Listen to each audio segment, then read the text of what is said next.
The Silly Goose Gang Podcast. And here we are, episode 39 of the Silly Goose Gang. And we are joined tonight by Mark Ormrod. So, Mark, thank you very much for taking the time to join us this evening. Thank you for inviting me, lads. It's a pleasure. And sorry about the previous diary conflicts leading up to this point. It's taken us a couple of weeks, but we finally got here. Absolutely. It's fine. I spend most of my life getting rejected, but it's usually by women, not hairy men, so it's fine. One of the reasons I actually reached out to you, Mark, was I'd listened to the podcast you did with Jason Fox on his Wild Tales podcast, and listened to your story. And I knew a lot about you. I sound like a weirdo here, but I followed you for a while on Instagram, and heard a bit more about your story and thought I'd love to have you on and hear you the story. And as I say, one of the things I noticed when you were talking to Jason is you just briefly touched on jiu-jitsu, but because Jason doesn't really train, it kind of shortened, and I had a feel when I heard it that I could hear it in the voice that you were quite passionate about jiu-jitsu. And obviously, as we were saying off camera, we're all lowly blue belts, so we're going to get into some jiu-jitsu chat as well as we go through the course of this podcast, and we'll talk some jiu-jitsu. So we'll bore probably 90% of people, but at least the three of us will have fun talking.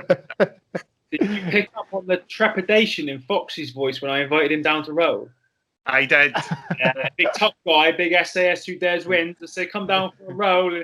Yeah, I'm busy, mate. I've got a book signing that day. I heard that as well. As well. We've always said that about jiu-jitsu. The amount of people that, and obviously taking aside, with Foxy being, special forces, but so many people think they can fight when they cannot. Oh, absolutely. And you put them on the mats, and all those guys that watch the UFC and say, fuck that, just stand up. That wouldn't work on me. And then suddenly the gis wrapped around their neck, or you're rear naked, or whatever it might be, and they're tapping and panicking, and it's just a different animal, isn't it? Absolutely, I love it. Yeah, I know. I was one of those fucking idiots in the beginning who came from a boxing background and didn't believe that anybody could take me down. Shit's not going to work on me. Yeah. And our professor Dan, it was more embarrassing because he was actually naked at the time. He was butt naked, and he fucked me up. He tied me up in knots, and I was going, "What in the fuck is this shit?" Yeah. And then I realised at some point I had how vulnerable you are to those things, and had to get involved. And now it's addictive. So yeah, and obviously that's good because I get to fuck up Ali regularly. So that's always good fun. But yeah, so what? So you're involved with is it reorg? Is that the right? Reorg. Right, reorg. Okay, so that's the military. But because that must be quite a new thing within the military, is it? So it's not within the military or without the military. Right. Okay. So it was started by a guy. I just said to you, I was on the phone to him before we came on here. Right. His name is Sam Sheriff. He is currently still serving. He's in his last, I think, 7 or 8 months of service, and he would have done 22 years. He's a physical training instructor in the Royal Marines. He is the head of unarmed combat in the Royal Marines. He is a black belt as of last year in BJJ, and he's the founder of Reorg. Oh, okay. It started. Obviously, he had a huge passion for it. He spent, well over a decade just putting in the hours, competing, traveling, and you can't say Sam Sheriff and jiu-jitsu in two separate sentences, that they are one and the same, and he had this passion for it, and he understood the deeper level of it, about what it does and how it adds value outside of the dojo as well as it does in. Yeah. And he saw, guys like me coming back, having lost limbs, and guys suffering mental trauma. And he knew that jiu-jitsu could be beneficial for them mentally and physically. So he started taking guys on, training with guys, introducing them to jiu-jitsu, or sometimes reintroducing them after a traumatic the mats. And it's just been, the growth of it's been phenomenal. I mean, I'm happy to tell you the story of how we met. Yeah, on you go. Yes. So my background, before I was injured, before I lost my legs, from about the age of 13, used to train and compete in full contact kickboxing, Muay Thai, and then in the Marines, I boxed at heavyweight. Oh, okay. When I lost my legs, I thought that part of my life was over for good, and it was hard for me to take.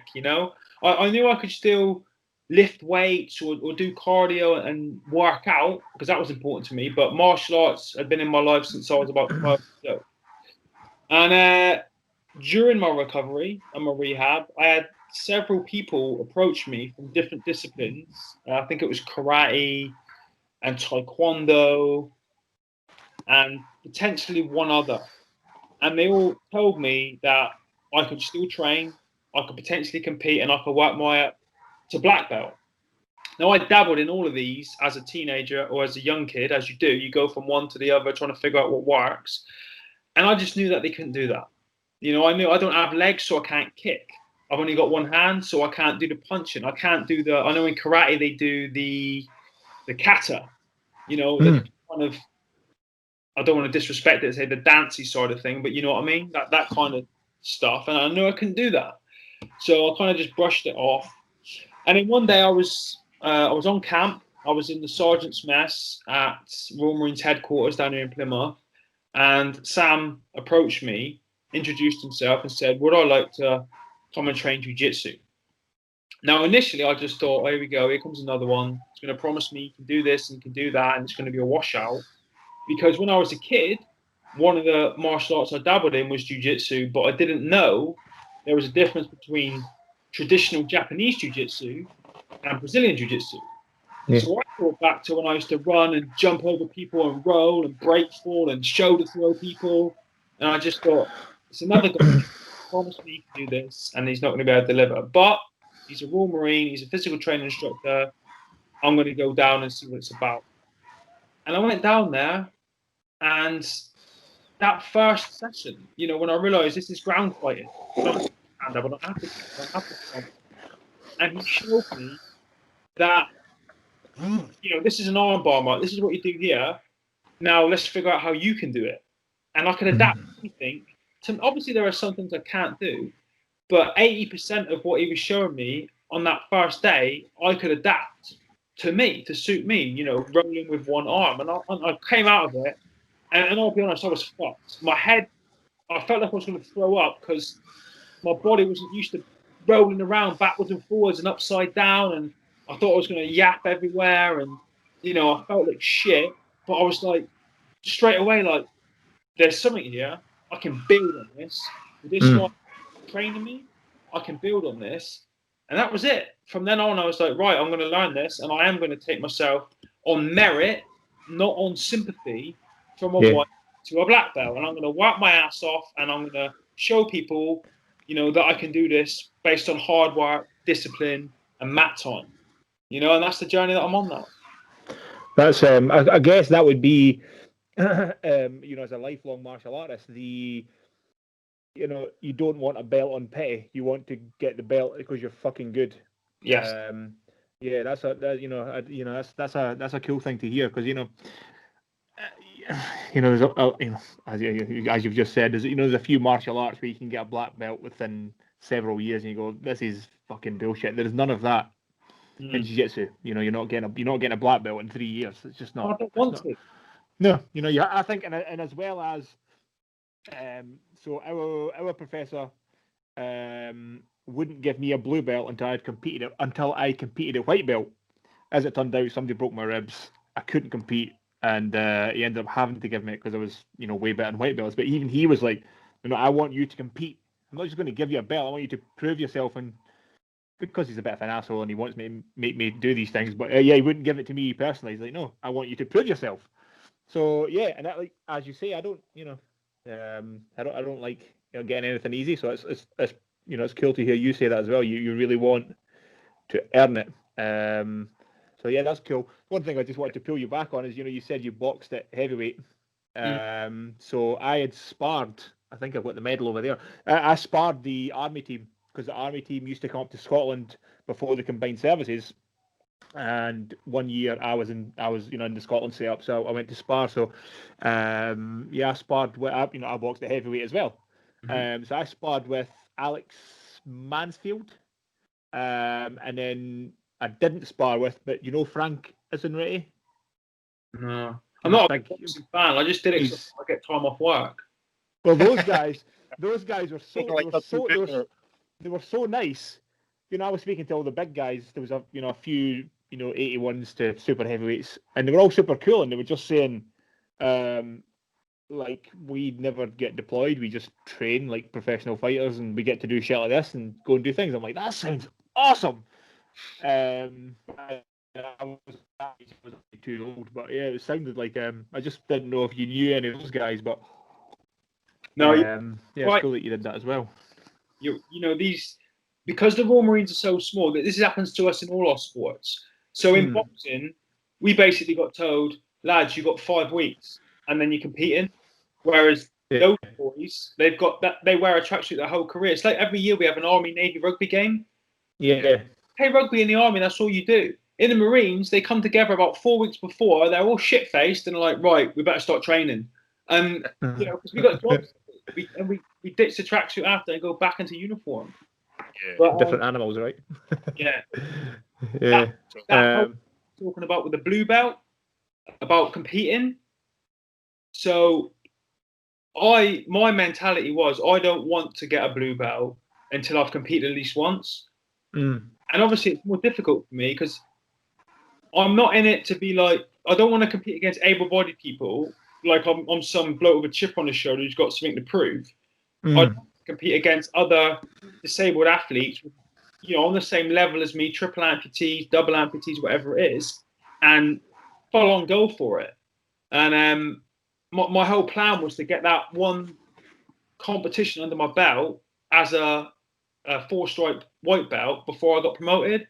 And I was lining it all up, right? And I was looking, and there was a competition in Manchester, and I was going to have to go against an able-bodied guy, but my options were limited. And then just before I did, I got promoted. So it was bittersweet. I was like, no, don't give it to me yet. Don't give it to me yet. Give me like 3 months so I can go compete. And then as it happened, training for that fight, I broke my femur. I got slammed on the end of my right leg and broke my femur and ended up unable to compete. So fuck.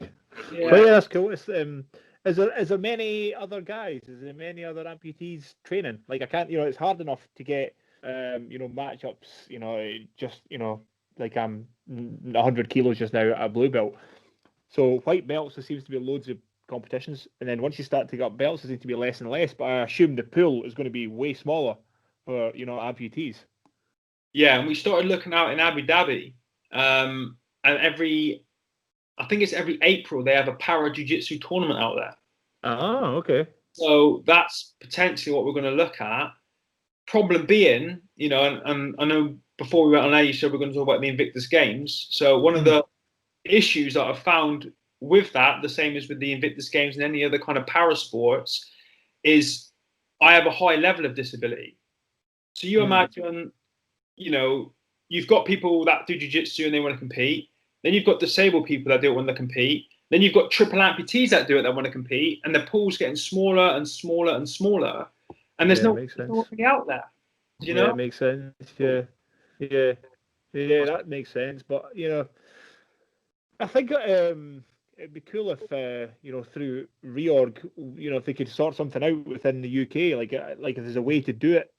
I know for a fact that there will be people out there, in a similar position to you, going, I'd love to compete, but there will be people out there, 100%. But it's going to have to take somebody to pull it all together. That'd be super cool.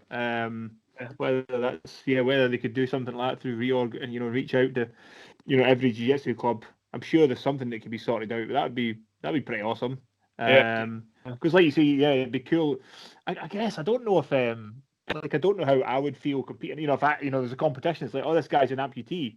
Like, I don't know how it would play in my head, but you'd be like, oh, did I take pity on this? Should I take pity on this guy? And then I go in, and then he fucks me up because I'm not taking it seriously. Or, do you know what I mean? Like, it's one of those things where you know what This- I this mean? is- So This was my point about not wanting to compete against able-bodied people. I saw a video a long time ago of a guy who was a quadruple amputee having a cage fight, right, against an able-bodied guy. Now, there's only so much you can tell from a video. He could have been really good, but the guy had no hands, no feet. He couldn't get hooks in grip or anything like that. So as an able-bodied person, if it was me, I'll just run across the ring and kick him like a football. Do you know what I mean? I just, like you said, the able-bodied person is going to be like, I don't really want to hurt this guy because it's not really fair, and I don't want to be the man that's fucked up the injured guy. So it's like, are you going to give it 110%, or are you going to pity me? yeah, Which is why I'd rather fight other disabled people. and then you could really go at it, and then you could go, no, that fucked him up on merit. Exactly. Yeah, I know. I know it's not a disability, but I boxed once. It was Eastern District Championships in Scotland, and the guy was really fat. He was really fat, and for some reason, my club entered me at super heavyweight, so I was a heavyweight fighting this really fat guy. And before that, I went, I'm going to beat the shit out of him. He's the fittest man. He's actually a good friend now, Davey Patterson. Really nice guy, but he was 115 kilos. He really should have been like 85 kilos, and he was the fittest man I've ever boxed. Yeah. His cardio was unbelievable, and I went into the ring going, I've already won. This is done. And then third round, and he's still throwing punches, and I'm going, what the fuck? So it's that thing where if you go into a competition with that attitude, you will lose. So yeah. Just one of the things. One of the things you touched on, Mark, with reorg was about the sort of rehabilitation of the mind, I guess, and how important that's been with the jiu-jitsu. And I know certainly not on similar level, but I've seen it, and Chris has seen it as well. My now 17-year-old son does jiu-jitsu with us as well, and he had a lot of struggles growing up as a young teen, as a lot of teenage guys do. And it was actually, I just realised this morning, thanks to the beauty of Facebook, that it was 3 years ago today we first stepped on the mats together. And I've seen how much that's improved him as a teenager, given him that confidence, brought him out with shell. How much of an impact was that for you when you came back from your injuries to be able to compete on the mats and being able to actually, learn? It's like I thought you could do. It's like a brotherhood, right? So like military is kind of like a it's a brotherhood. Everybody's kind of friends, and then jiu-jitsu is very similar in terms of it should be similar in terms of everybody's got your back and wants to help you, and everybody's looking out for you, kind of thing. Yeah, I mean, you got to try and imagine it, right? So my whole life growing up, I trained and I fought competitively in the ring, like all over the country, fighting. When I was quite a big kid, so when I was like 16, I was fighting and beating 33-year-old men. So then I go and join the Royal Marines, and I managed to earn a Green Beret, which has got all this prestige around it. I go to war when I'm 19 in Iraq. I go to war when I'm 24. My whole identity to that age is wrapped around being quote unquote a warrior. Yeah. And you get whacked and you lose your limbs. And you can do a little bit of work in the gym and still get your heart rate up and feel a little bit of testosterone flowing. But really you just want a scrap, every once in a while. And so when I did jiu-jitsu that first time I came off that mat, I'm like, fuck it, I'm still in the game. I can still do this. I can still be that man that I've grown up to be, and that, in my mind, is my identity. Do you know what I mean? I won't go too far down a rabbit hole, but certificates up there. I've trained as a bodyguard. I spent 6 years working as a nightclub doorman.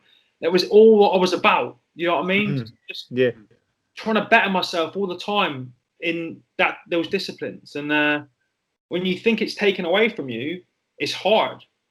It's really hard to accept it. And I tried to pivot this way and that way, and but nothing really stacked up. Not even the Invictus Games. I was just like, I need something where I can get into combat with another bloke one-on-one and see either let him whip my ass and me survive it, or me beat him.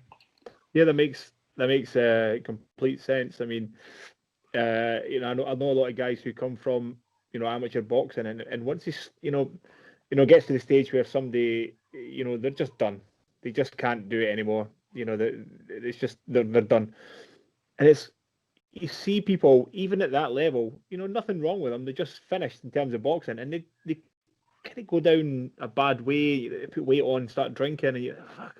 And you know, I was keen. One of the things I realised quite early on is I've seen a lot of these guys who had boxed, and then you know the career's done, and they leave the sport, you know, get drunk, end up in pub fights and all that kind of shit.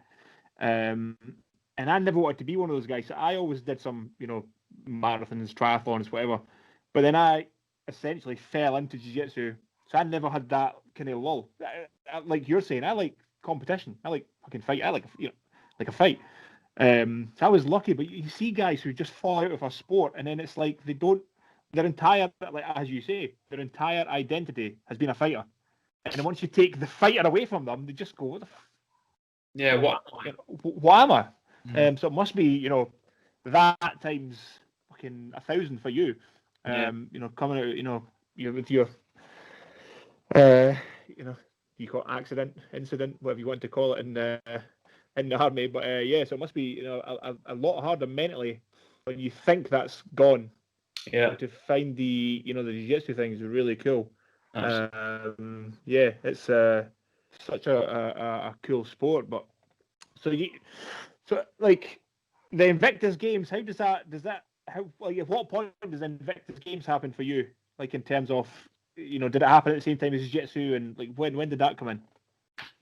So I was actually sat here, right where I am right now, on it was December 2016. And this is my home office where I am now. I'll come in and I'll start sketching out my goals for the following year. So it'll be like health and fitness, business, family, you know, and I'll start putting these subheadings in, and then I'll sketch out all of my goals. And I got halfway through the process, and then I realized that 2017, because I was blown up on Christmas Eve 2007, that Christmas Eve 2017 was 10 years. Since I've been injured. So I thought, well, why don't I do something this year that I've not done before in celebration of 10 years of life? Okay. So I literally sat here in this chair and I closed my eyes and I just started thinking, what haven't I done? What haven't I done in this decade that I could do that is going to mark this occasion, and also what I like to do, you know, push myself forward and grow. And I realized that I'd not done any sport. Nothing. I had got a job. I worked full time with the Royal Marines charity. Been doing that for 10 years. Had more children. Got a house. Got everything else I needed. I had done. Learned to use my prosthetics full time. Got rid of a wheelchair. All that stuff. And I was like, I've done no sport. And I'd not done any because none of it floated my boat. I used to look at it all and think, I had that, again, martial artist mindset on, like, I don't want to sit down and play volleyball.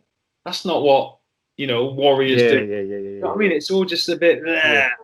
So I just, you know, forgot about it. And then I thought, you know, I haven't done anything. I'm gonna do sport. That's going to be a nice way for me to celebrate 2017. 2017, 10 years, and then I'll go on and figure out what to do the year after.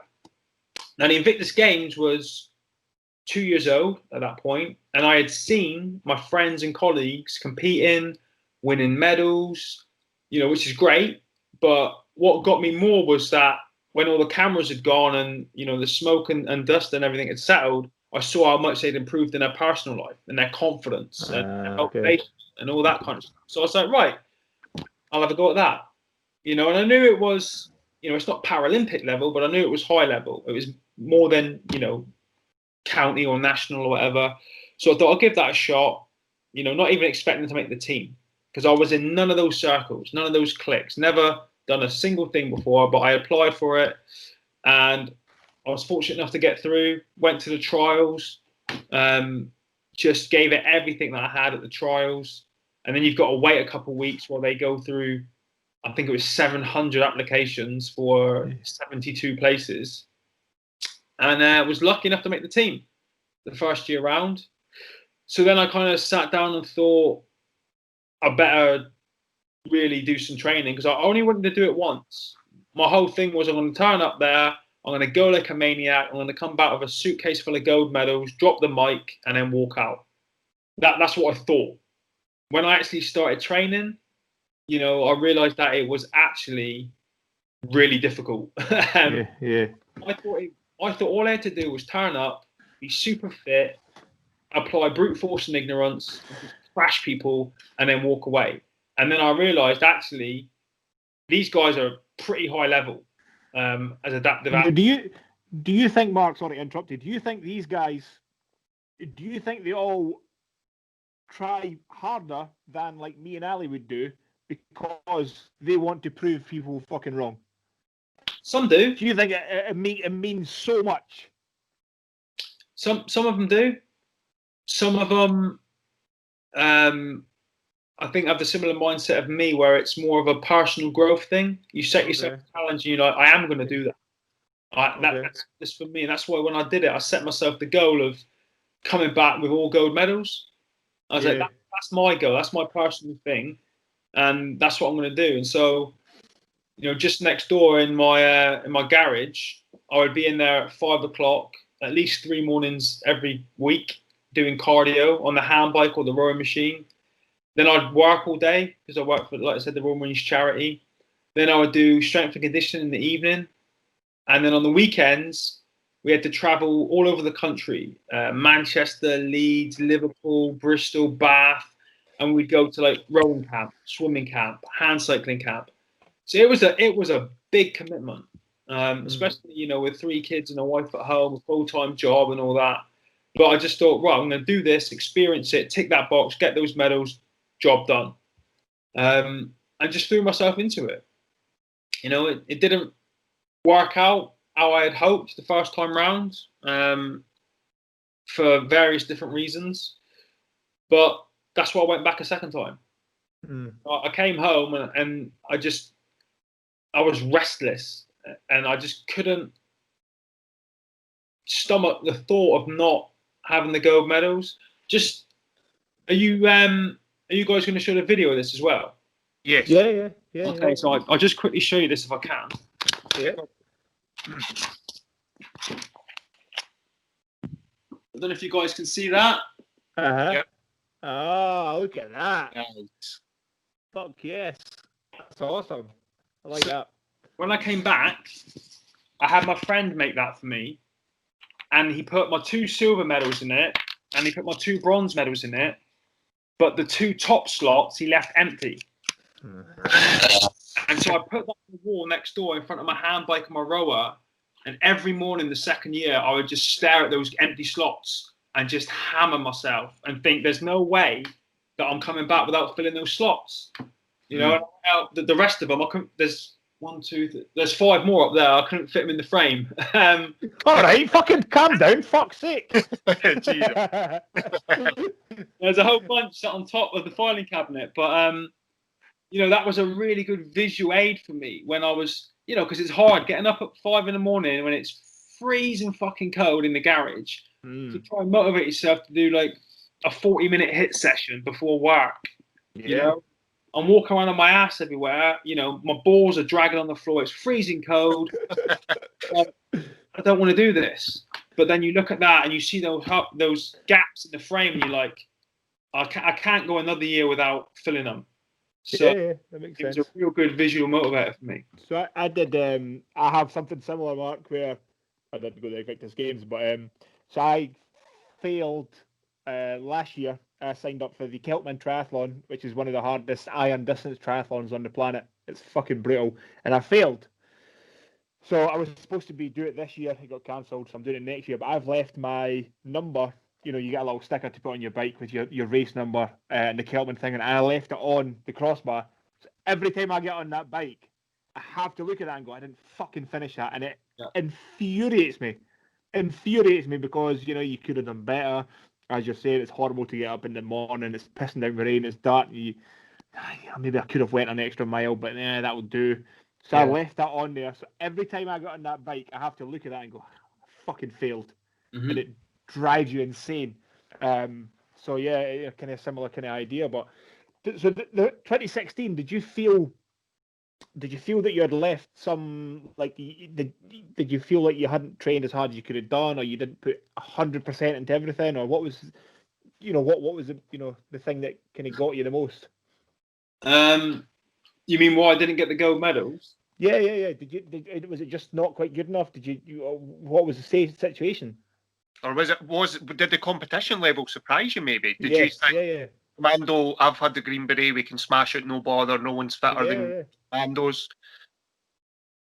There was a bit of that, but I don't like talking negatively or saying anything to make it sound like there's excuses, but there were issues with classifications. So I'm missing 3 limbs, and basically anyone in my classification should be missing 3 limbs or more, and somehow people that had both their arms were getting in there, and obviously that's a huge advantage. And afterwards it was even verified by the judges and officials that they were in the wrong race, but there was nothing they could do after the race. So I was a little bit angry. It happened several times where I potentially should have came away with gold medals, but because somebody with more limbs than me had accidentally got into the wrong race, they walked away with the prize. I suppose it's tough, as you say, not making excuses, but I mean that doesn't seem like an excuse. I think that's more a statement of fact.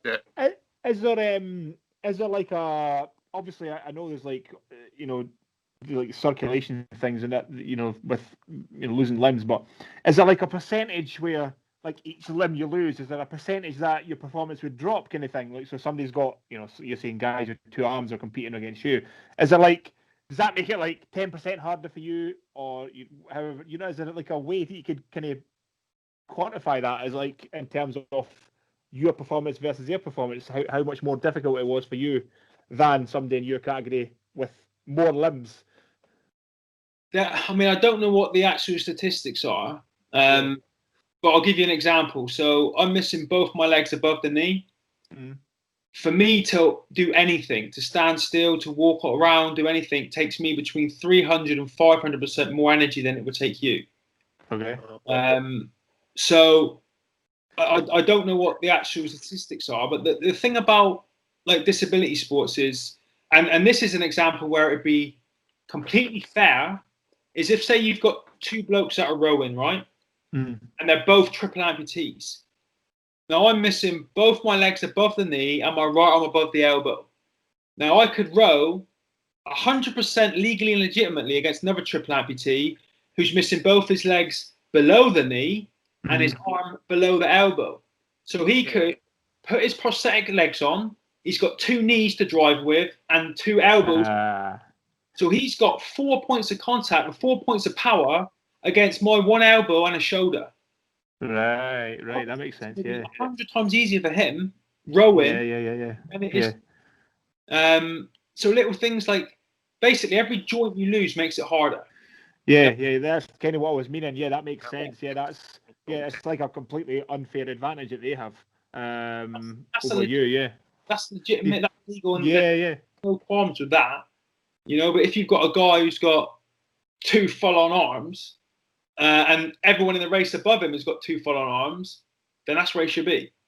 Okay. But it's, it is what it is. Yeah. So did you ever? This was a little bit of a segue off, similar on what you're talking about, Mark. But it was in I think it was the Paralympics, and there was the story. Did everyone hear the story about the Spanish basketball team from about 10 or 12 years ago?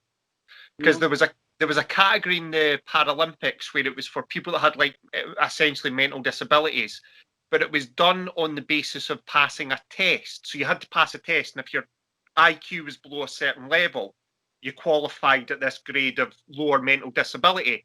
So what the Spanish team did is they got all these B-level professional basketball players to essentially flunk the test. Because if you know the answer is A, you put B and it lowers your IQ. And there was all these like proper athletes, and they won the gold medal, and they were high-fiving each other, and they were dunking on people. Like guys that are like 6'6", 220-pound athletes.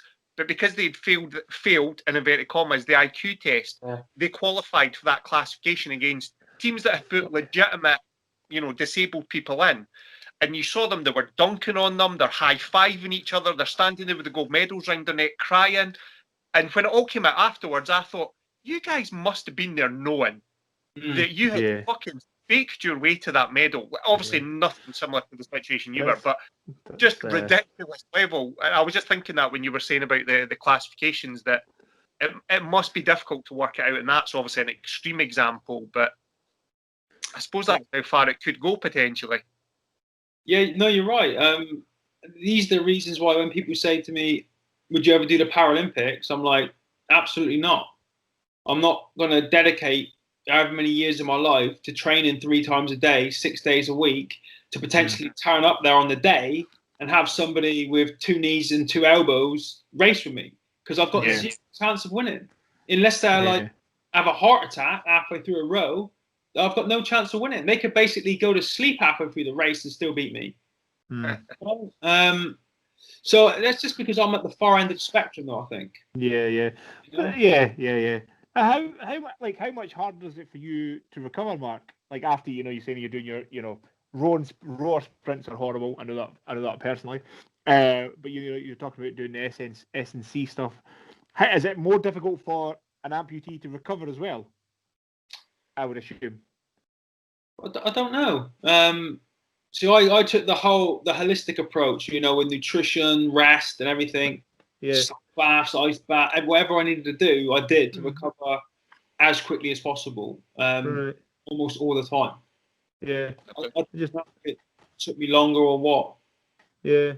Just an interesting thing. It's just one of those things where I would assume that it would, but then maybe I'm a fucking idiot, so maybe it doesn't. I don't know. Your body just gets used to it, because in the beginning, like that 300 to 500% more energy it takes me. In the beginning, I remember it was brutal when I was learning to walk. It was like running a marathon every day, and I was having to sleep, have naps all day long. But now your body gets used to it, and that becomes your new baseline. So it doesn't. Right. Okay. Yeah, that makes sense. Yeah. Yeah, it's one of those things where I always say if you've had a night on the piss, woke up, had a pizza, and you always think, how do people do this like every weekend? But if you do that every weekend, you just go, this feels normal. You know what I mean? It's one of those. I suppose it's one of those things. So, is there any plans to go back to the Invictus Games, or do you think you've achieved everything you want to? Yeah, no, I'm happy with what I've done. I won't ever go back to it. I'll go back as a spectator, but the thing is like I mentioned it earlier, 700 odd people apply, and there are only about 68 to 70 spaces. Yeah. So I think it's a bit selfish of me to potentially take. Okay, yeah, that makes sense as well. Yeah, I suppose give somebody else a chance to go and achieve their dreams as well. Well, this isn't the Paralympics. It's not just about medals. It's about people's personal recovery. Yeah, man. Well, if I'm up to go and get glory and try and get medals, and someone maybe with post-traumatic stress could turn their life around by being part of a team again and training with people and competing, then I'm not going to feel very good about myself by taking that spot for them. So I would never have thought about that. Without you saying that, I wouldn't have thought about that at all. That's a really good point, like a really interesting point. I never thought about that actually. Yeah, it's about people's personal recovery rather than fucking medals, and medals are just secondary, I suppose. Yes. Yeah. Yeah, that's a real. I would never thought. Genuinely, would never have thought about that on my own.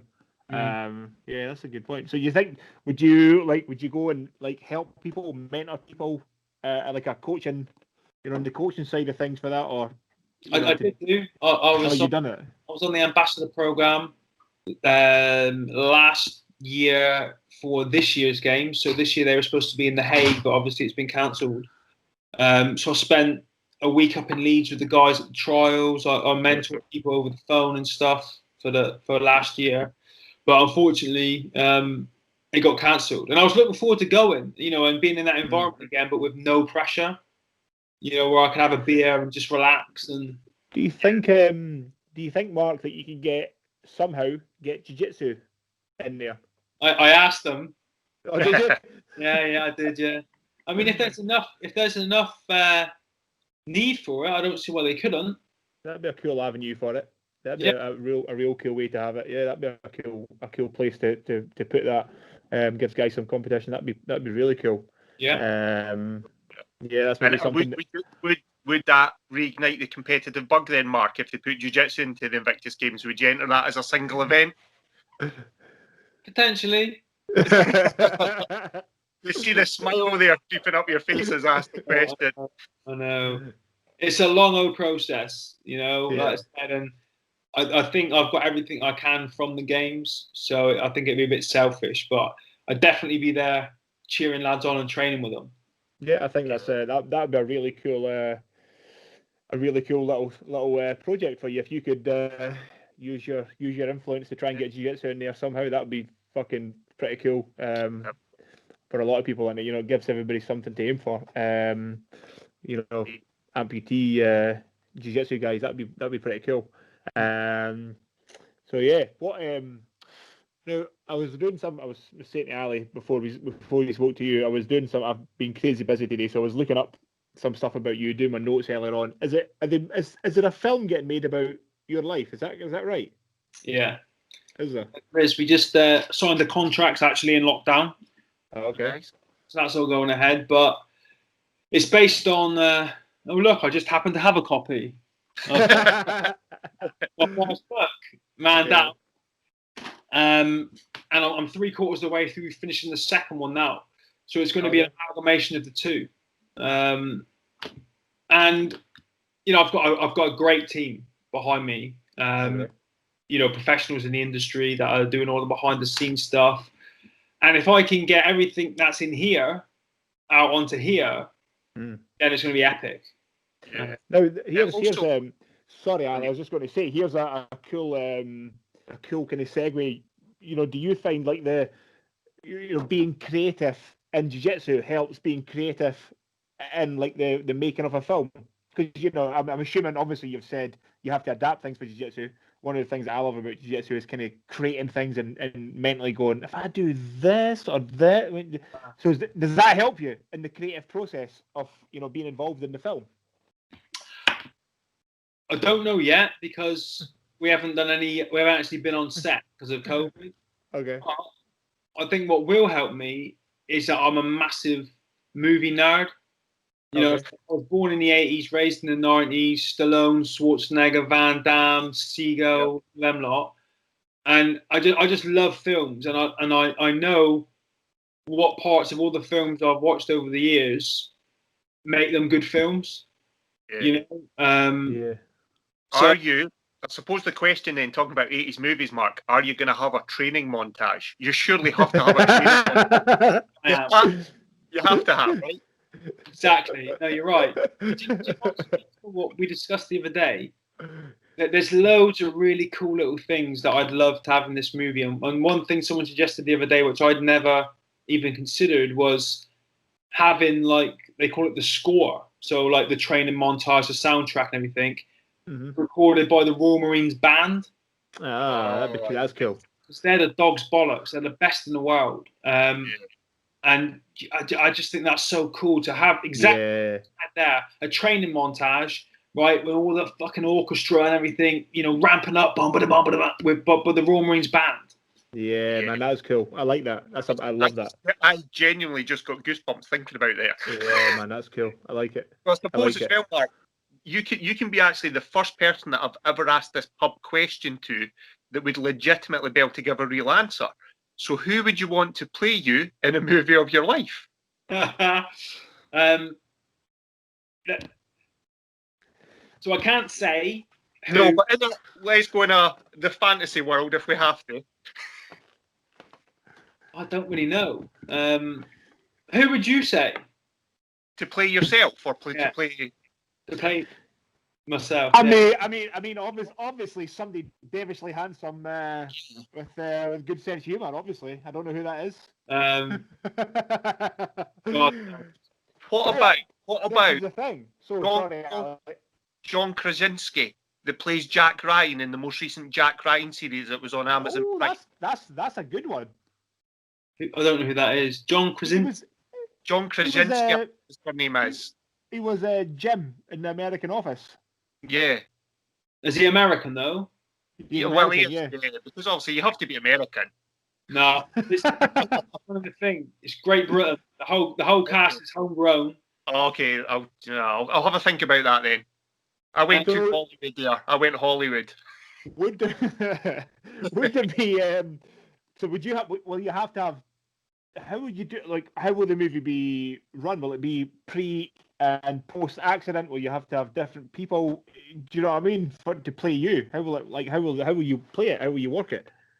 So whoever's gonna be the lead, they're going to be able-bodied, and then they're going to have to green screen it.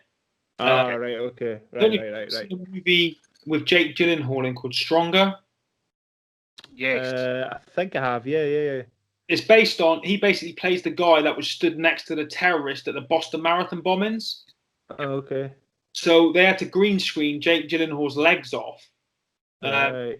And to be fair, as an amputee myself, the way he moved was bang on. It was bang on the way he did it. So we'd have to get someone who could, has the skill to do that, because I imagine it's very difficult. It would be, yeah. Yeah, they're going to have to play a movie as a triple amputee, effectively, which is going to be really difficult. But what I'd love, and I've said this from day one, is in all the hospital scenes, the rehab scenes and everything is actually my mates. Yeah, that's cool. Actual veterans or civilians that I've met with limbs missing as the extras in the cast, Yeah, I really like that. That's a really cool touch, a really cool little personal touch on the thing. Yeah, I like that. We have mentioned it a few, and you have as well, Mark, just as we're kind of winding through the episode. Are you happy talking us through how you ended up in the situation where you ended up as a triple amputee? Because I know I listened to it on the podcast I mentioned at the start, and it's so incredible. I started listening to another podcast when I was doing my bike session earlier on in my little gym.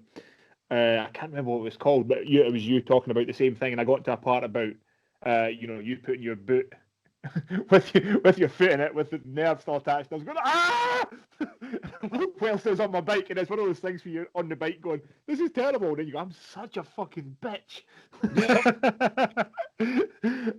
So yeah, I kind of started listening to a podcast as well. I didn't get a chance to get to the end, but yeah, the story is madness and horrifying and amazing.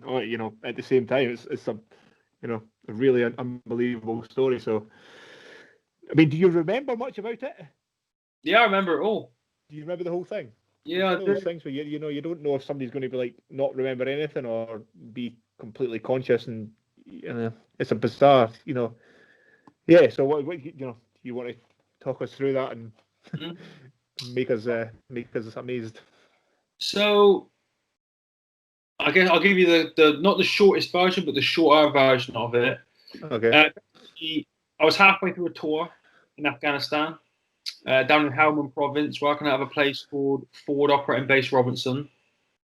And on Christmas Eve, myself and a handful of my friends were given a brief to go on a foot patrol. We'd done God knows how many of these things before.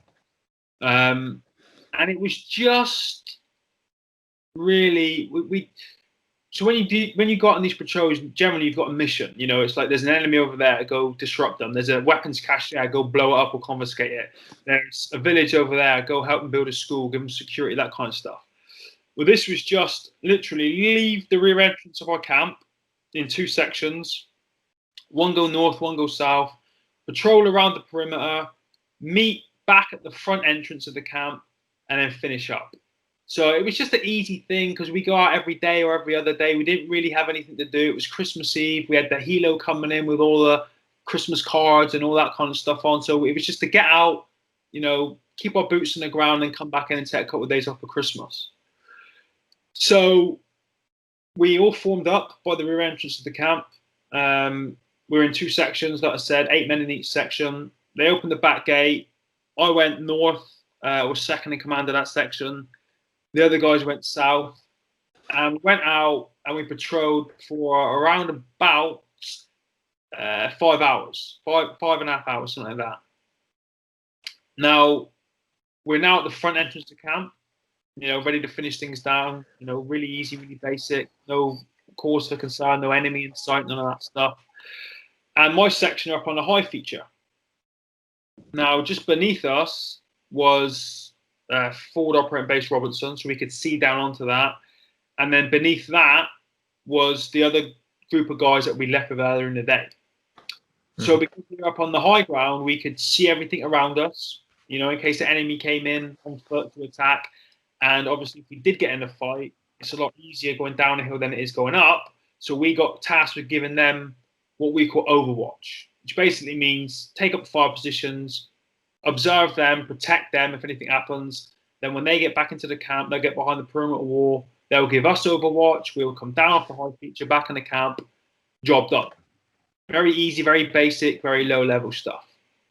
So we got given our tasking. Section commander took half of the section and he started giving them fire positions. I took my half of the section, and about 4 meters in front of us was a little bowl in the ground. Now, normally what you do, if you're out on a patrol and you go farm and you're stopped, you're obviously vulnerable. So when you stop, you want to get behind a wall, get behind a tree, a building, you know, something that gives you some form of cover. Because we're up high on this ridgeline, effectively, there was no cover. So I thought, we'll get in this bowl, get down on our stomachs, no one's going to see us. So we jump in, the lads will start taking the fire positions. I stand back, you know, do some observations, a couple last-minute checks, that kind of stuff. When everyone's happy, I start walking over towards the position that I selected for myself. And then as I went to get down onto my stomach, as my right knee hit the ground, I knelt on and detonated an improvised explosive device. Now, I do remember it all. I'll talk you through that quickly. So you've got to imagine, right, Afghanistan, terrain is very sandy, very dusty, very dirty. So this device explodes, and instantly there's this dust cloud created, right? So temporarily, I'm blind. I can't see anything. My adrenaline is spiked, you know, because I thought initially we had been attacked. So my fight or flight's kicked in. You know, I'm ready for a dust up, but I can't see anything. So I thought to myself, what I'll do is I'll wait. You know, you got to imagine like everything's going crazy, but you're trying to stay logical and composed inside. I'm like, right, wait for the dust to settle. Then you can see. That's step one. Look around, figure out what's going on, figure out where we've been attacked from. That's step two. Then start shooting. Step three, tactical withdrawal. Step four, everyone gets out safely. So I waited, and the dust cloud got to about chest height. I looked around, you know, panicking a little bit, hoping that none of my team had been hurt or killed, but I couldn't see anybody. So I carried on waiting, and then the dust cloud eventually got to about, you know, 6 or 8 inches from the floor, hit the ground, and disappeared. Now, when it disappeared, I looked down to where my legs should have been, and they had both been completely torn off from the knees down, which is very surreal. Anyone listening to this who's been in any sort of traumatic accident, like a car crash or whatever, will understand what I'm saying when I say that. It's you sit there looking at something that's happening, kind of know it's happening, but it doesn't feel real. There's no pain, you know. So I sat there, kind of like looking, just in disbelief, like down, like, what am I looking at? You know, my brain couldn't, comprehend it and make sense of it, because there was no pain either. And I'm looking at it, and there's all this blood and claret and fluid just draining out the bottom half of my body. And probably about, it's not the way your mind works. You know, like 2 seconds later, I'm like, my team. So I just completely ignored that and started looking around, you know, for the rest of the team. And then I saw over my right shoulder the guy in charge, Corporal Sean Helsby, like looking at me. Me and Sean went through training together in 2001. We've been friends a long time. And I kind of just looked in his eyes and saw the shock and the lack of colour in his face, which, even though I was in that kind of state of disbelief, like not really understanding what it was I just looked at, looking at him then kind of gave me a bit of a confirmatory signal that something bad had happened. So I went to look back at my legs just to kind of really be like, this is happening. You need to do something about this. And as my eyes swept across the ground, I got to about the 3 o'clock position, and I saw my arm just lying there in the sand. You know, it was still attached to my body, but from my bicep to my wrist, the whole thing had been ripped open, and all the bone was completely shattered. My hand was okay. My thumb was a bit fucked up, but the rest of my hand was okay. And I picked my hand up, and this arm just kind of flopped from where the elbow was. And I just kind of looked. I don't know why. I put it in front of my face and kind of looked at it and turned it around a little bit. And then I just dropped it in the sand and just screamed, like in just pure frustration, you know, because my mindset at that point was, what a fucking dick. Do you know what I mean? You're trained to the highest level you could be trained to, you know, in the regular forces. You can fist fight, you can firefight, you can knife fight, you can do whatever you need to do toe to toe with somebody. You're capable, yet you're a dumbass because you just got beaten by a lump of metal in the ground. And I was so angry, I just screamed, and I was like, ah! And then I started to think to myself, I've put everyone in danger, you know, because generally what happened in this situation is if a landmine goes off, you know, and the enemy know that there's a casualty, they'll follow it up. They'll come over the hill then with the AK-47s and try and take everyone out. So I'm then panicking, thinking my team are going to get killed now because of me, because they're all going to be trying to help me and concentrate on me, and then they're going to potentially get killed. So, you know, I let out this scream. This little crater that we were in, I've read the report that was written after the incident, and it's now, I think it was 12 feet deep by 15 feet around. So I took my helmet off and I threw it away, and I just slumped back against this big hole that we were in the ground, and I waited to die, you know, because I knew in that situation, as counterproductive, I guess, as it might sound, is we're trained not to go running in to help the casualty. You risk setting off other devices. There's other landmines around there, which there were 6 more. Someone could have come running in, set them off, and killed themselves or killed me. So I knew that no one was going to be running in quick to get me. And I looked at everything that was coming out of me, and I thought, that's it, you're done. So I just slumped against the incline, closed my eyes, and I waited to die. Now, in the distance, I could hear this diesel engine, like screaming, you know, in the distance. And I kind of knew from where I was and where the sound was coming from that it was likely the medic and that he was coming out to get me. So I just lay there and, you know, I'm trying to communicate with my team. They're all shouting at me, trying to make sure I'm not passing out. And I follow the noise, and I hear it stop at the front entrance of camp while they move the gate. I hear it go down the hill. I hear it go along the dirt road. I hear it stop. And then I hear someone clambering up this high feature with all the rocks and everything, like scrambling down beneath them. This medic then jumps into the crater, shoots me with some morphine to take the edge off, and then starts applying tourniquets to both my legs and my arm. Now, one of the things that these guys are trained to do to keep their casualty fighting and conscious is to get them involved in their operation. So while he's tightening up the tourniquets on my leg, he asked me to do the one on my arm. So I didn't really do anything, to be honest. I think I just gripped it and tried to turn it, but I wasn't really interested. He got me pulled out this like canvas stretcher, put his arms into my armpits, and dragged me over to the stretcher. Now, that was the first time that I'd felt any pain. Up until that point, it just felt like a really intense pins and needles feeling, just throbbing in all 3 of my limbs. When he dragged the stretcher, it felt like someone had jammed a screwdriver into my kneecap and just started like ratcheting down the screwdriver. So I asked him to put me down, and I looked down to my leg where the pain was coming from, and coming out of it was like a thin red piece of string or rope covered in sand and dirt and everything, which went into a boot, into my boot. So again, I don't know why, but I grabbed the boot, picked it up. For some reason, I looked inside it, and my foot was still in there. I guess the weight of the foot, the weight of the boot, and the guy pulling me, dragging me, it stretched this tendon, which caused the pain.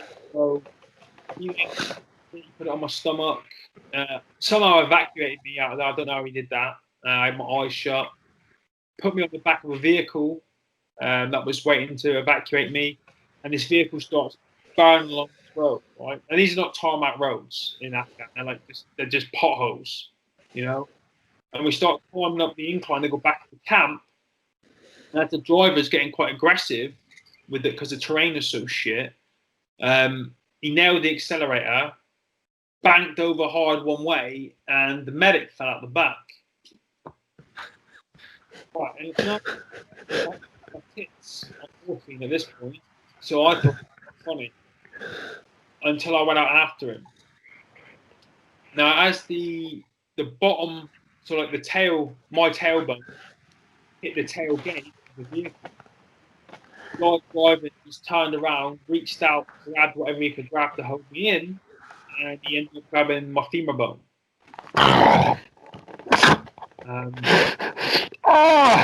Right. So he kind of held me half in, half out of this vehicle. He made the decision to leave the medic because at the bottom of that hill, there were still 8 men, that other section that we deployed with. They were still there, fully armed, ready to protect him. They drove me back into camp. And the last thing I remember is the Chinook landing and the heat from the exhaust, the sandstorm created from the propeller blades, and then the noise of the tailgate dropping, which is when I blacked out and later on found out that was me dead, effectively. Yeah. Fucking hell. Jesus Christ. So one thing that's when you said you lay back and you just kind of waited to die, at that point, are you angry or do you kind of make peace with the situation and go, well, this is it? Do you know what? It's the weirdest thing. There was no pain, right? The sun was beating down on my face, so I just acted and pretended that I was on a beach in Spain. And, yeah, that's what it felt like. Because the way that your adrenaline kicks in, everything feels like a dream, right? Yeah. You're lying there, you're in no pain, the sun's on your face. It's actually pretty perfect. Do you know what I mean? And then I thought, okay, I'm gonna drift off. I'm gonna black out like I do when I go to sleep.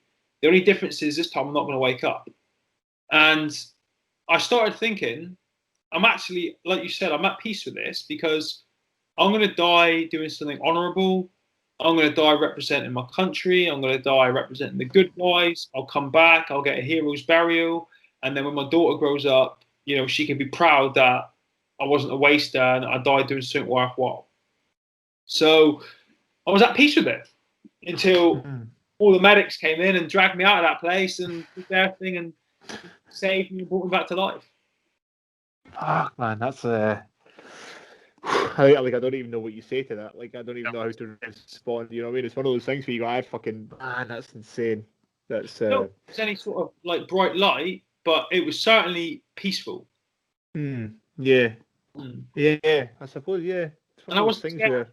I wasn't scared. Yeah.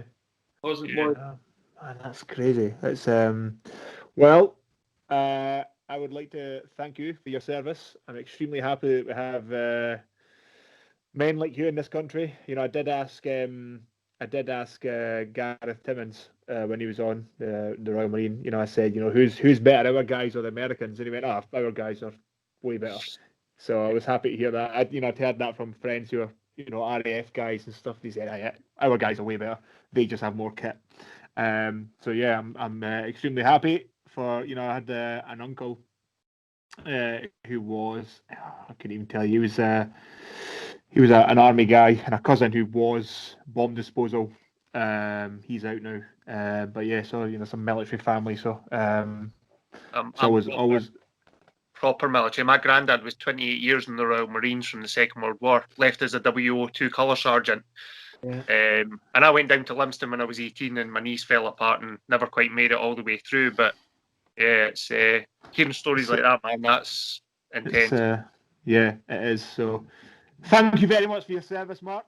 It's an honour to speak to yourself, and yeah, we'll be looking out for your for everything that you're doing coming forward, the film and stuff. And well, one thing that Ali, I didn't realise this until beforehand. Ali is wearing one of your hoodies.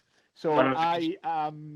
Where do you get those actually? I was going to say, actually, where can we do it? And we'll put it on the show notes as well, Mark. So we'll do that. Where's your website and where can people find out more about you and on your social media? So the website's just markormrod.com. There's a little shop section on there. And all my social media is just at Mark Ormrod.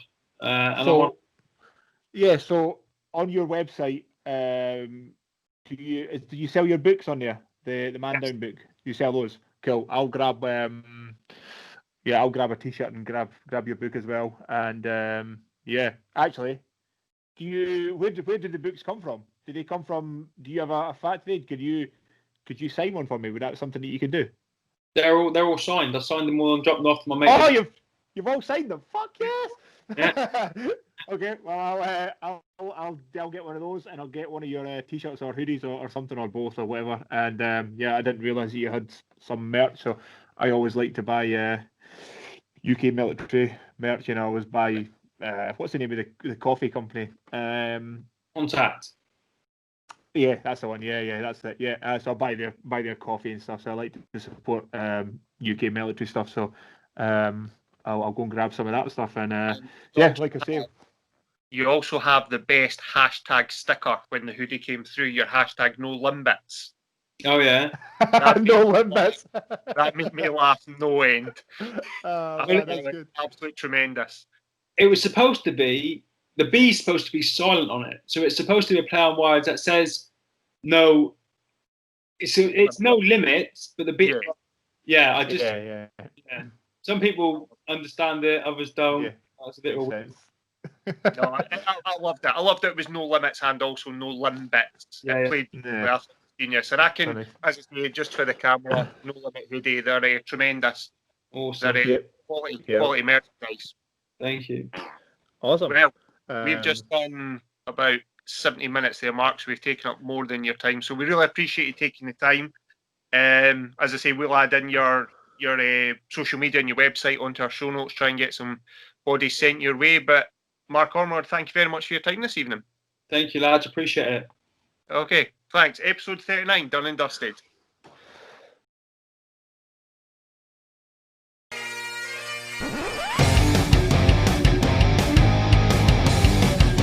The Silly Goose Gang Podcast.